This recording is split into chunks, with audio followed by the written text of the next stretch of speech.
this smart method is called Horner's rule. Yeah, so let's study this Horner's rule. All right. Oh, yeah. This one.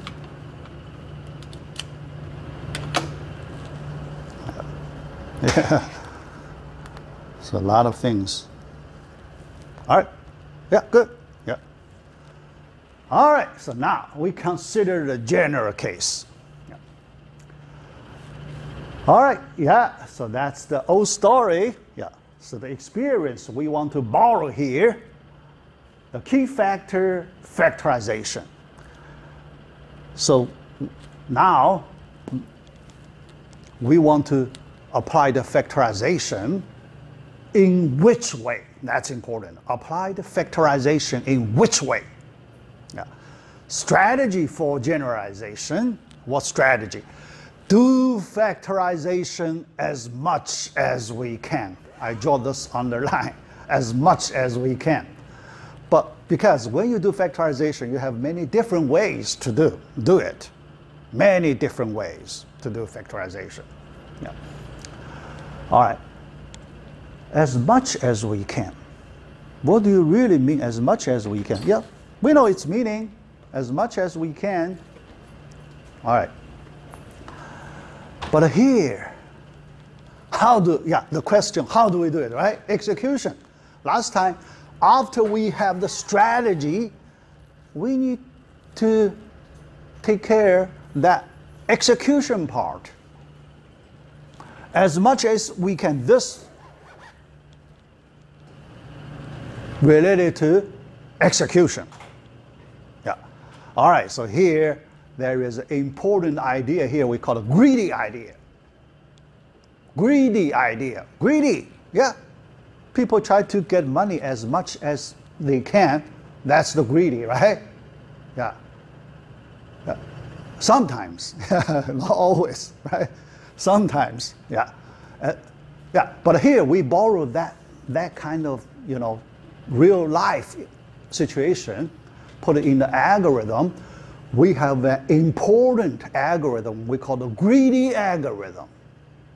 Greedy algorithm. Here, this is our first view of greedy algorithm. Yeah. We try to use some particular property as much as we can. That's the greedy strategy. Greedy strategy. Now here, let me show you how to do it. How to apply the greedy strategy here. All right. Now let us consider P3. Yeah. Increase the problem size a little more from 2 to 3. Yeah. All right. So let's do another round factorization. Yeah. As here, let me show you how do I interpret as much as we can. All right? Yeah. So when we apply the factorization, we should cover as many terms as possible. Yeah, that's one place, as much as we can. So we cover as many terms as possible when we do factorization. Yeah. What is the maximum number of terms they have the common factor, right? Yeah. Yeah. The whole polynomial, all the terms, if you look at all the terms, they do not have common factor, right? They do not have common factor, yeah. So you have to reduce the number of terms, but you don't want to miss anyone. You want to include the largest group that have common factor. Yeah. That is the last 3 terms, right? Last 3 terms, they have common factor.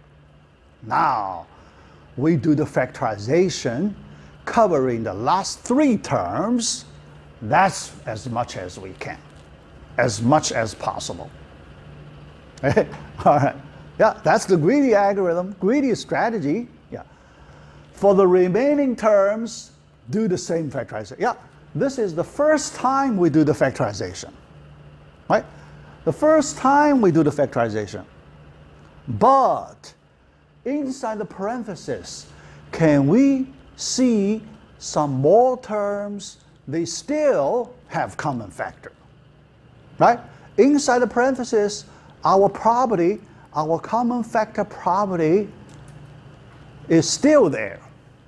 We can still take advantage of it as much as we can. That means we need to get into it and do more factorization. That's the greedy strategy. Yeah, greedy strategy, all right? Yeah, that's simple, yeah, but that's the greedy strategy. So another round factorization. You can see we do 2-round factorization when we consider qubit polynomial. Degree 3 qubit polynomial. Yeah. All right.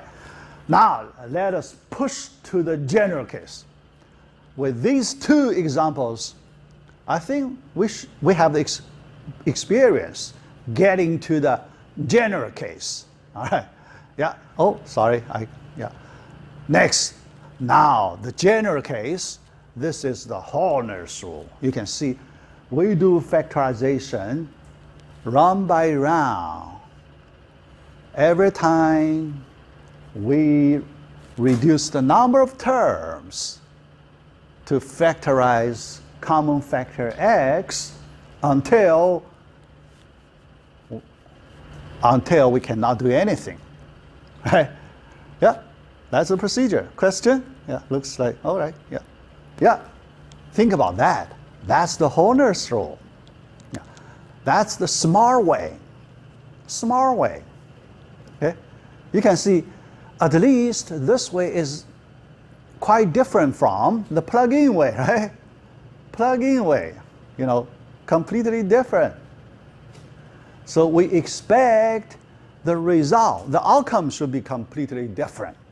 The outcome should be different, right? All right, so let us look at the outcome. Yeah. Let's do the counting. Now we need to count the number of multiplications we need for this polynomial evaluation. Counting by reference. Now you can see the method I explained last time is very useful here. Very useful here. Counting by reference. Otherwise, try by yourself. If you do the counting, you have many ... here. How do you keep track of the ... right? How do you keep track of it? ... Okay? So now you count the number of multiplications. Anyone can give me an answer? Answer?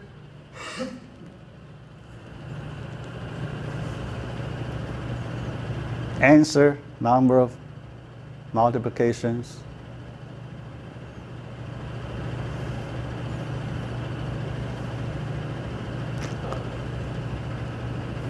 N multiplications. N, yeah, this didn't give me N. So you agree? Look, all right. Anyone want to say N plus 1? Yeah, because that kind of thing, usually not easy to tell which one is correct. Yeah, answer is correct, M. Yeah, the answer is M. But here, for some students, if you feel hard to find the answer, here, let me show you this method again. Try to learn this counting by reference method. Yeah, all right, here. Multiplication, when we count multiplication, this is one multiplication, right? When we do the multiplication, we want to associate it with another mathematical object that is easy to keep track, right? Yeah, easy. So how about we associate this multiplication to subsquare A1? A1, 1 subsquare. How about that? All right. The second multiplication, this one, how about we associate with 2 subscript nearby? Reference, 1-to-1 correspondence. ... we don't worry. The last one associated with, not last one, last parenthesis. How about that? Last parenthesis, yeah. Because there is another multiplication here we associate with subscript N. How about that? Yeah. Now, when you count the total non-multiplications, That's the same as count the total number of subscripts from 1 through n, consecutive numbers. How easy it is, right? Think about it. So this is a perfect example showing you why counting by reference is effective. Is effective. One-to-one correspondence. If you can find that relationship, one-to-one correspondence. Yeah. All right. Yeah. Okay. Now the answer we have, we need to do the comparison. Yeah. So here. Yeah. All right. Okay. Yeah. And next, we need to do the comparison with the old method. We use this many multiplication. Remember, old plug-in method. New method from 1/2 n times n plus 1 greatly reduced to n. How big it is? Can you imagine how big it is? You know, it's a big reduction. Big reduction, but how big it is?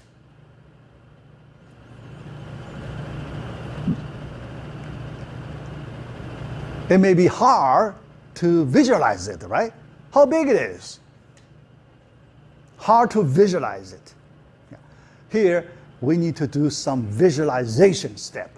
We want to really find some concrete example to give us clear sense about the difference. Otherwise, you may not appreciate the big improvement. You may not appreciate it. Yeah. So we want to see that huge difference. All right. So here, we will do that part. Here, I show you, I want to use a simple example to let you see the big difference. Yeah. So what difference? Impact of the multiplication reduction.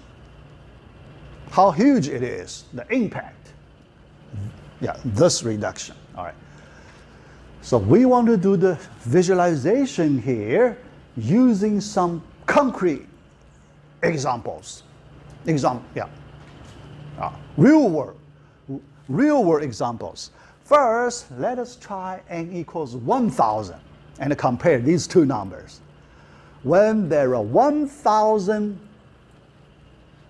n, degree equals 1,000. What is the difference between those two numbers? That's easy. We plug in n side only 1,000. That's quadratic. This is a quadratic polynomial. That side 500,000. Is the difference big? Reduce. You can think about if you are given a problem with degree 1,000.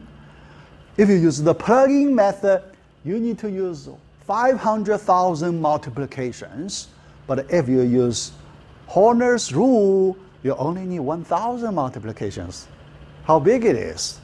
The difference, improvement. 5,000 to 1 ratio. How big it is? 5,000 to 1. Yeah? All right. Using the old method, the time you need to wait for the response, 500 times of the response time of the new method. How about that? Yeah, question. I have a question for the last slide, if you can go back. All right. Yeah, I need to, all right, all the way back. All right, yeah, here. Yeah, I was wondering, would take each term have like, instead of one, actually have two multiplications, like you have x times a1 and then that times, I guess if you want to go to like, or if you look at the one above, the simpler formula, for the simpler case, like you have x, and then in parentheses you have two terms that it's multiplying with. Would it be like, instead of n, would it actually be like 2n or 2n minus 1? 1 here, 1 here. All right. The degree is 3. So 1, 2, 3. That's all we need. Don't worry about the plus sign.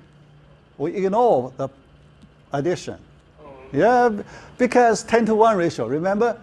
Addition only 1/10 of the multiplication. So we don't worry about addition. Yeah.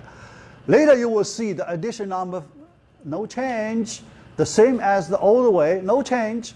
Nothing to lose, right? We do not lose anything in addition. Nothing to lose. So we keep the same amount of time for the addition part. No gain, no lose. That's nothing, right? Addition, nothing. So you ignore it. You can safely ignore addition, but only look at the multiplication. Yeah. All right, yeah, okay. Let's go to the, this point. All right, 500-to-1 ratio. That's the big difference. Waiting time. You can see, one guy, miserable, right, sitting there waiting 500 times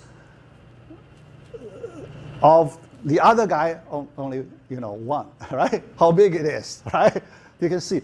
But the story goes on with even bigger impact. Yeah, this is our first example. Yeah, I want to show you the second example, 1 million. How about that? We change because here, right now, it is the big data time, right? Yeah, big data time. So the data size goes to 1 million. It's normal, right? People need to deal with 1 million data items. That's reasonable, right? So when under that situation, 1 million still, but look at how many zeros you have here, there, right? Yeah. Right? Anyone can call that number. So how do you call that number? Right? 500 billion, is that 500 billion, right? Yeah, because 90, that's billion, 500 billion, okay? 500 billion versus 1 million. What's the ratio? 500,000 to 1 ratio. How big it is, right? How big it is. But that's just number, right? Even I show you that huge number ratio, for many people, it's still hard to visualize how huge it is, right? How huge it is. Just a number, we do not have a sense. We do not have a clear sense about that number on paper. We know it's big, but we don't know how big it is. Let me use another way to show, you really have the good sense about it. All right, so what's that? How about let us add a time unit 1 second. This 1 means 1 second. 1 second. Yeah, you know how long is 1 second, okay? This 500,000 means 500,000 seconds. How about that? How long is 500,000 seconds this time? Converted to number of days. We can do the conversion, right? Number of days. All right, yeah. So that's the difference. Approximately equal 5.8 days. Do the calculation, divided by 60 to minutes, 60 to hours, 24 to days, then you will get this 5.8 days. Now, think about 2 solutions. Think about, here we make this story associated with real-world experience. 2 business solutions. Solution 1, plug-in method. Right? Evaluate polynomial using the plug-in method. Okay, yeah. Solution 2, Horner's rule method. All right, yeah. Now, think about if you deliver 2 solutions to your customers. Yeah, your customer paid the money. Yeah, you deliver these 2 solutions. Look at the difference. Okay, do computation on a huge polynomial, right? The solution 1, after your user hit enter, they can take a vacation, right? 5.8 days, almost 1 week long. Yeah. Then come back, check the answer. Solution number 2, after you hit enter 1 second, you see the answer. How big it is. Right? So from this example, you can see the impact, the big difference between a good algorithm, this is a good algorithm, and a bad algorithm. How about that? Yeah. Yeah. It's very common in the real world. You can make improvement as big as this one. As big as this one. Okay? So that's the goal, or one of the goals. We are here to learn the algorithms. We want to do a good job of this kind, not that one. Okay? We want to do as fast as that one. Okay? Now, our project number 1, programming project number 1, this topic. I formulate this problem in a way you do comparison. 3, I give you 3 methods. Yeah. 1, 2, 3, here we already have 2, but I give the third one easy, mathematical function. Yeah. Mathematical function. We use mathematical function directly, in the library. Yeah. So ask you compare the performance of the 3 different methods. Yeah. All right, so we complete this topic, and we complete part 2.